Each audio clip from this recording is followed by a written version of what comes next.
Alright. Good morning sa inyong lahat. Meron lang ako sa inyong papakita dito sa may Caloocan 10th Avenue. Ito, 10th Avenue na to. 10th Avenue Street na to. 10th Avenue Road. So dito guys, kung may pera lang ako na magpapaayos dito eh. No? Eh parang walang kwenta yung, di naman sa walang kwenta. Parang mga bulag eh. Bulag yung mga namamahala dito sa Caloocan. Dito sa may 10th Avenue Street. Diba? Nandito tayo sa Judicial Building. Ito guys. Ito, ang tagal na nito. Panahon pa ng pandemic to eh. Hindi na to naayos-ayos. So wala nang dumadaan na trend dito. Pero itong daan na to, pinabayaan na ng ganito. Ayan o. Diba?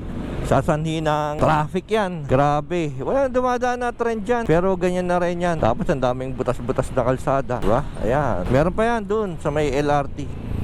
Tignan natin wala eh. Bulag yung gobyerno dito sa Caloocan. Puntahan natin. Dire-diretso lang to. Shout out. Pati sayang yung sayang yung kalahati ng kalsada. Wala masyadong gumagamit niya kasi bako-bako eh. Hindi pantay. Kung inayos naman lang nila yung drainage dyan, sana inayos na rin yung daanan dyan. So ito na, simula na dito. Ito, yung kantong ito, pinabayaan na rin. Matagal na ganyan yan eh. Lubak-lubak. Pati dito sa may LRT, gitna ng LRT. Tignan nyo guys tagal na rin yan. Tuloy-tuloy sana yung daloy ng mga sasakyan eh. Hindi bumabagal eh dahil sa mga ganyan Ayan kitang-kita nyo. Grabe, December na, marami ng panahon na lumipas, pero bakit ganyan pa rin yung kalsada?